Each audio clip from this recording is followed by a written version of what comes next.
Hello, everyone.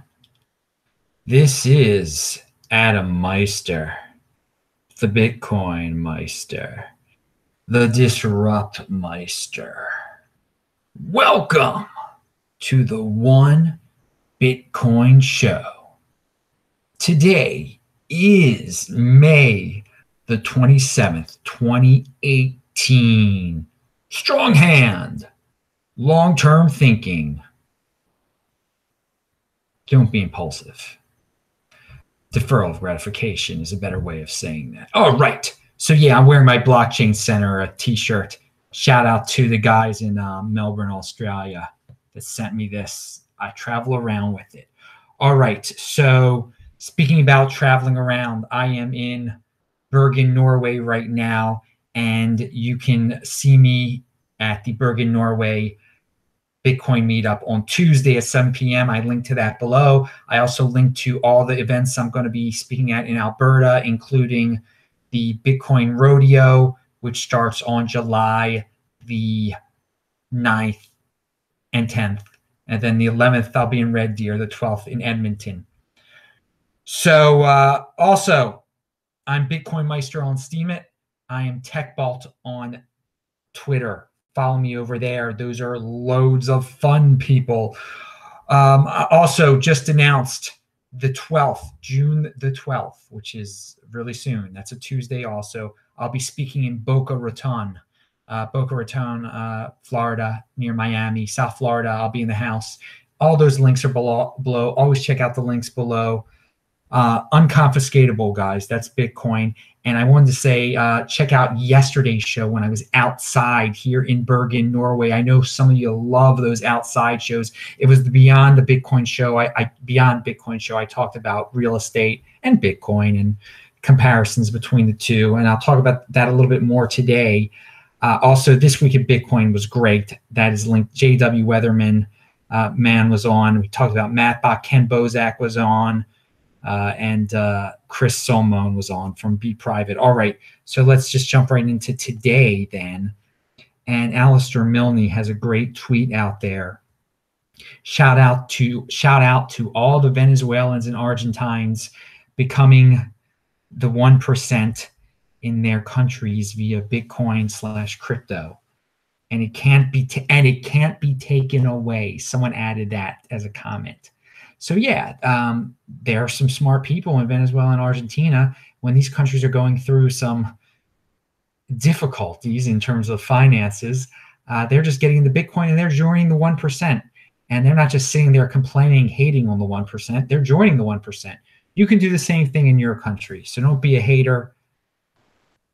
You can do one simple thing to get yourself in position to join the 1%. Aim for 1 Bitcoin. That's your first goal, is 1 Bitcoin, then 2, then 3, and so on and so on. This is the One Bitcoin Show. All right. Poloniex is in the news. And before I was even going to talk about this story, I was going to talk about a fake email I got from an account that has, I have a few email accounts, and I get all sorts of weird emails. Fake emails, and I get a fake Poloniex one saying, hey, we just received your deposit of 0.532 Bitcoin. Click on this. Guys, be really careful. You're going to get if I'm getting these at random email addresses, you're going to get them at yours also.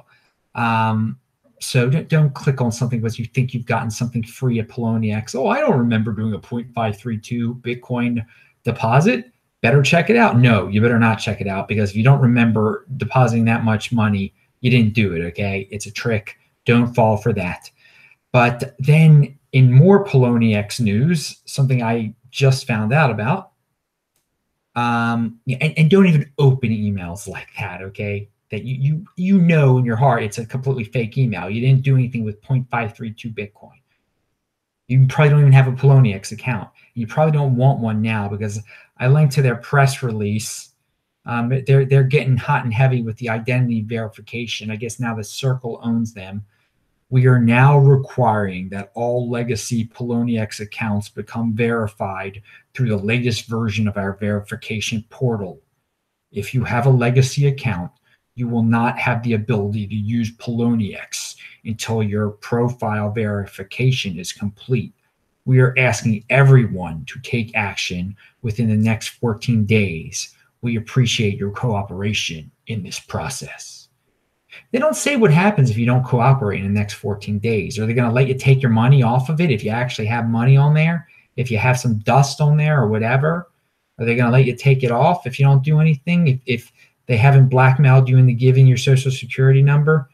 Who knows? We'll see. Let's see what happens after 2 weeks. This is a story to monitor. I saw on Twitter some people are like, yeah, I gave my information, and then they shut down my account even more. I don't know. This is not, we're in the wild, wild west of all this stuff. They're trying to be, they're trying to get all corporate and follow all the rules. They're going to lose a lot of customers, obviously. The customers are going to move on to the next anonymous, the next hot trading platform in Asia, where you don't have to give any information. These things are, there's the most popular one on earth, and then there's a new most popular one on earth where you can trade cryptocurrencies. And it all depends on how easy and anonymous they are. That Poloniex is going to lose a lot from this, but who knows? They'll have a twist on it eventually. You'll be able to buy, Dash with dollars there easily eventually. They'll have some gimmick. Who knows? I'm just making that up right now. Once they've got everybody in compliance with the U.S. government and the information you have to give up, know your customer, oh God, social security number, time to tax. All right, bang that bell button, people, if you want to get updates about when I go live. Some people like that. And of course, pound that like button, as they say in Baltimore. And yeah, subscribe to the channel. Check out those links below. Everything I talk about, including Money Triggs, his link is below to his Twitter. He is not a big fan of Ethereum. If you're not a big fan of Ethereum and you've been hearing these things about Ethereum, follow him over there. Now, he's a fan of Ethereum Classic, so I think he sees these problems with Ethereum, like the one that's tweeted out by No Grubbles, that says Ethereum transaction fees are currently 13 times what Vitalik Buterin stated as unacceptable for the Internet of Money.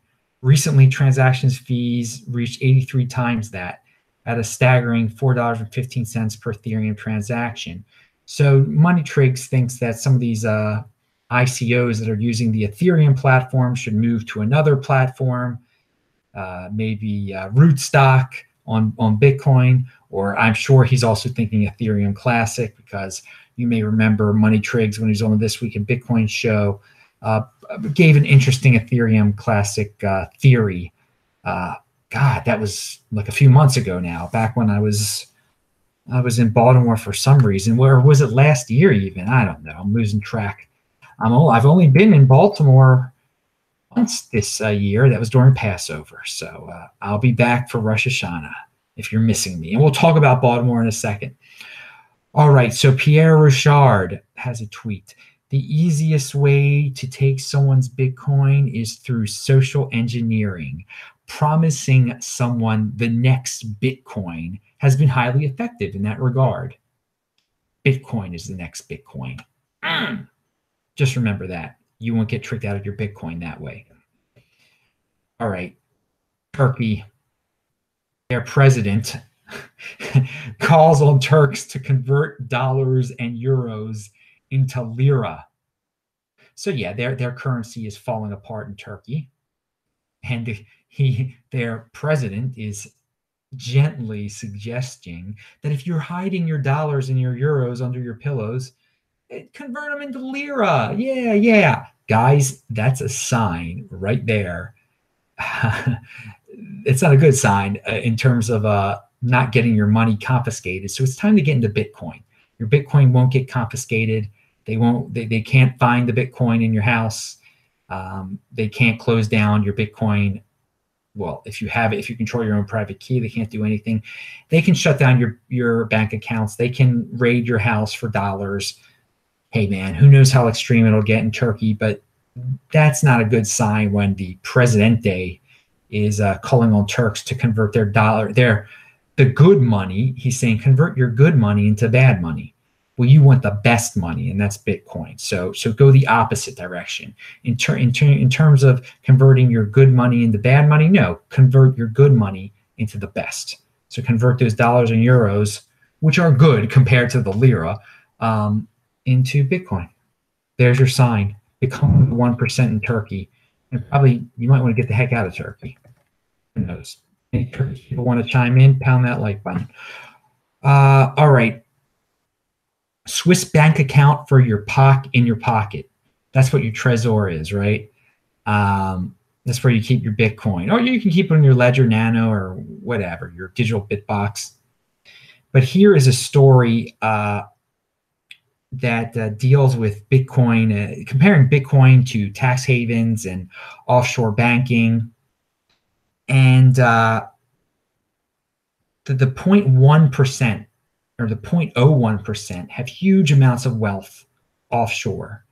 It can also be said that 0.01% of the most wealthy have already had access to this form of secrecy and privacy for some time. About 80% of offshore wealth belongs to the top 0.1% richest households, and about 50% to the top 0.01%. In order to get access to these tax havens, typically you needed a minimum amount of assets to invest, ranging from $1 million to $10 million. Now, however, Bitcoin may open the playing field for ordinary citizens who normally cannot afford this luxury. Swiss bank account. Okay, so yeah, this is going to be for regular guys, a Swiss bank account for regular people, or an offshore tax haven for regular people. That's what Bitcoin is. At the same time, this article also discusses that some of these people who do offshore banking now, these incredibly wealthy people, people are up here. If I hear people outside at 3 in the morning here, unbelievable.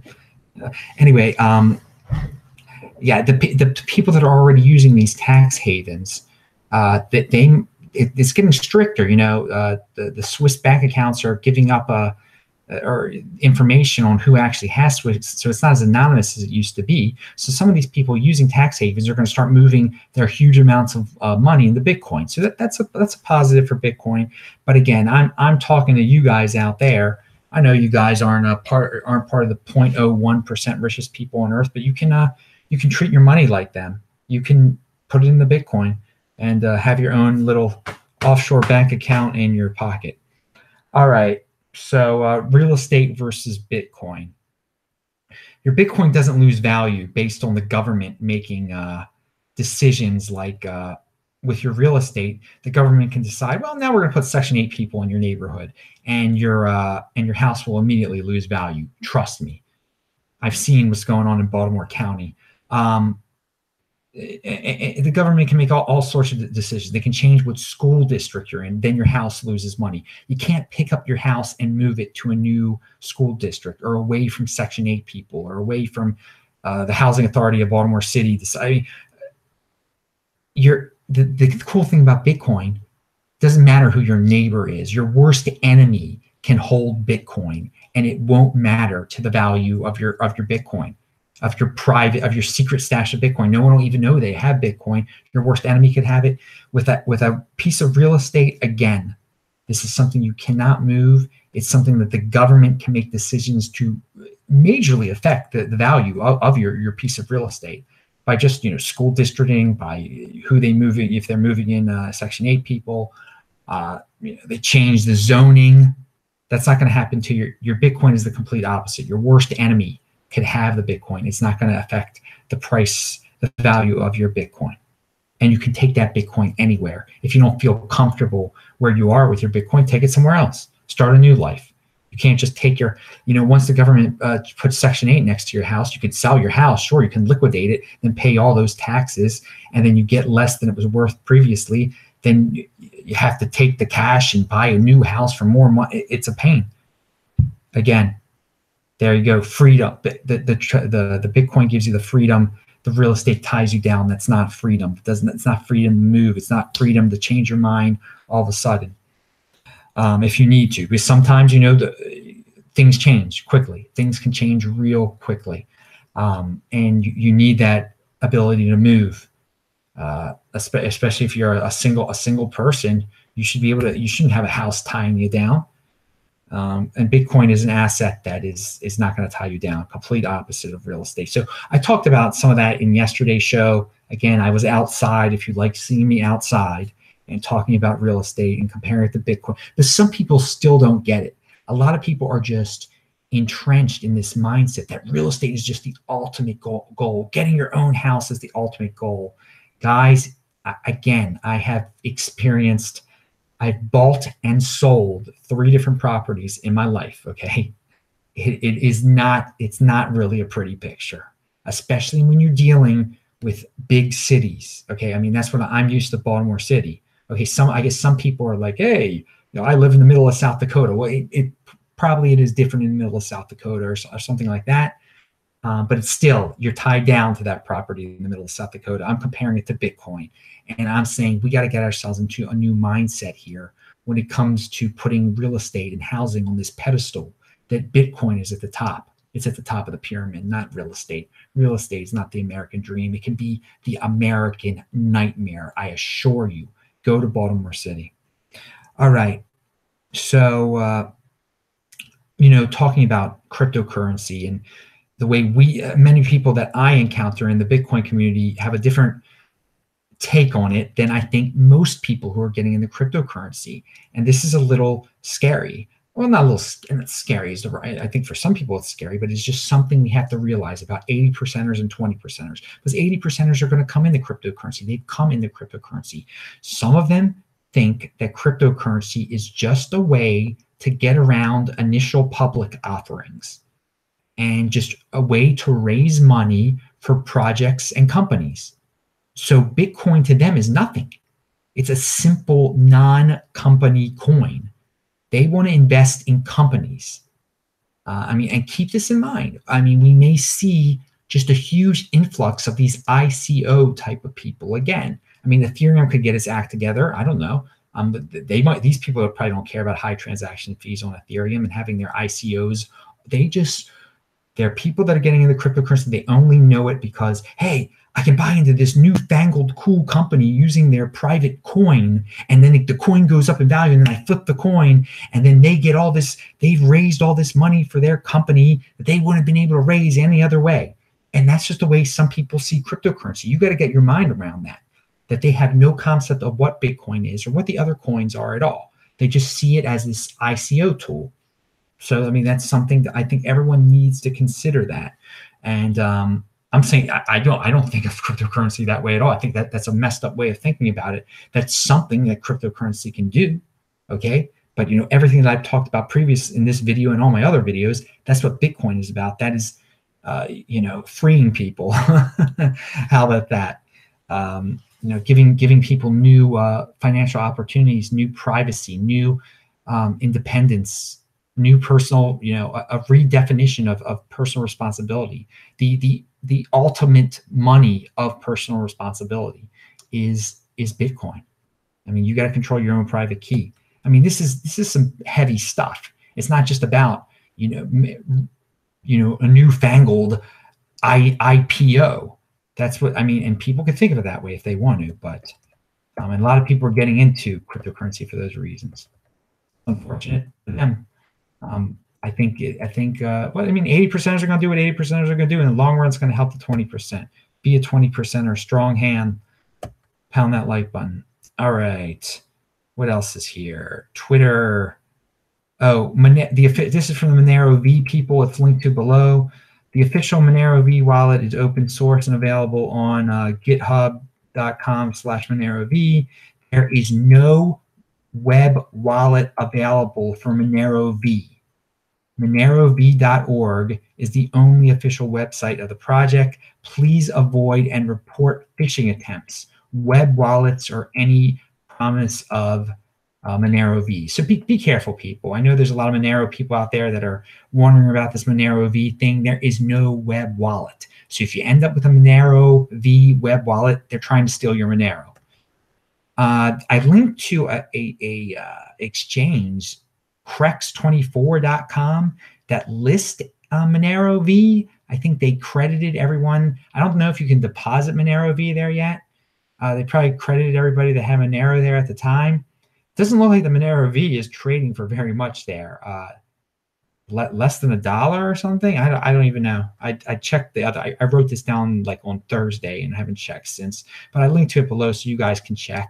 And I see coincidentally that CoinDesk has an article about Monero and how Fluffy Pony is kind of stepping away from the limelight. He doesn't want to be known as the representative of Monero anymore, as the face of Monero. And that's actually a good thing. I think that's what some of the MoneroV people wanted.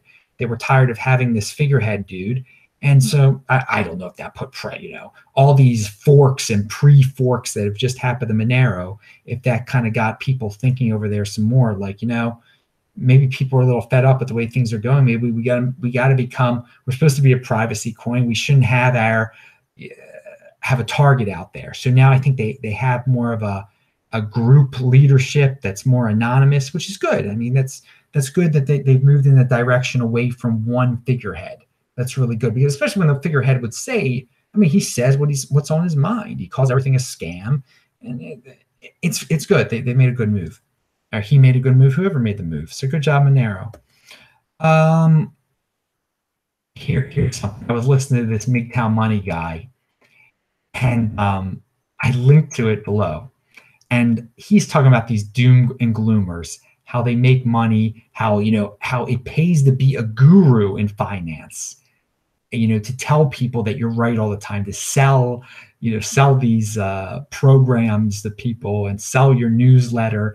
And around the 6-minute mark, it's really good. And the people who worship WebBot should really listen to it around the 6-minute mark.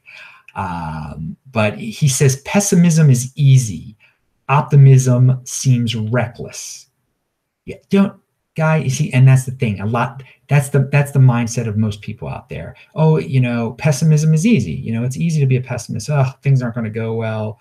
The world's ending. To be an optimist, I don't want to get out of my comfort zone. It's reckless to think things are going to be good. No, don't be that. Be a 20%er. Be like me. I mean, I'm an optimist all the time.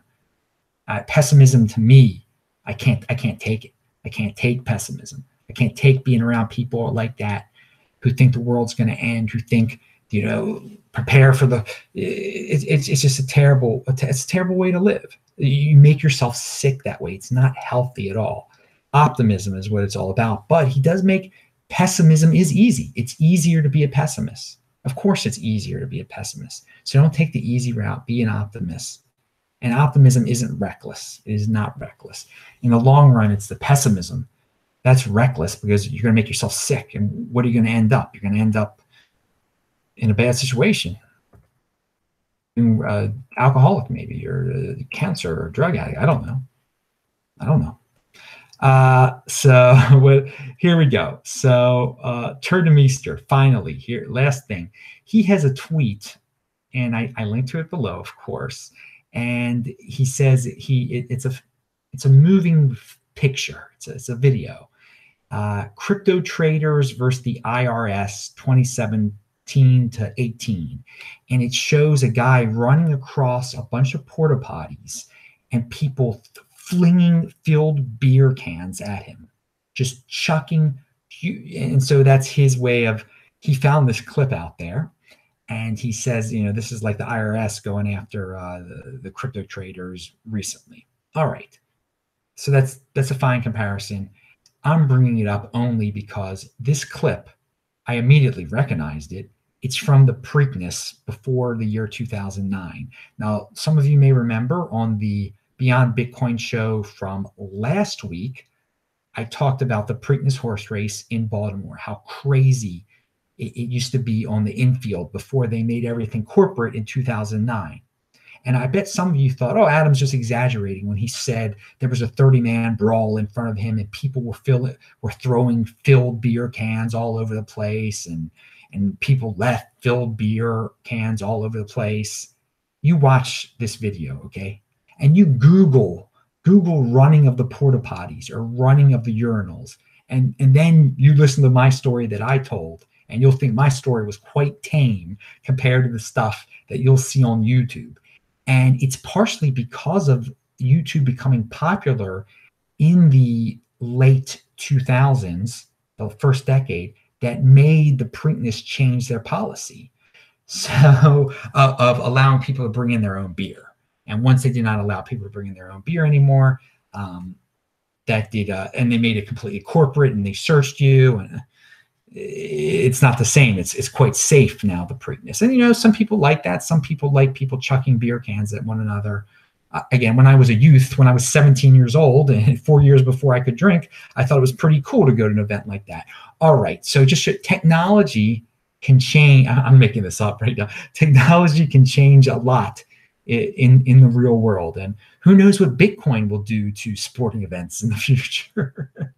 Anyway, that's my tie in there at the end. It's a funny video to watch. That's your little bit of beyond Bitcoin for a Sunday. I had a little Beyond Bitcoin segment down there. All right. And yes, so you see that clip from Preakness, you see a guy with a backwards Oriole hat on, and then you think to yourself, that is where Meister is from, where people do things like that. Again, many people who would come, Preakness has like over 100,000 people at it. People would come from New York, from Pennsylvania, from Virginia. So that's not just Baltimore people acting like maniacs there. It's a bunch of young, drunk people acting like maniacs. So don't blame Baltimore. But no, people in Baltimore are pretty ghetto, though. I mean, what am I going to say?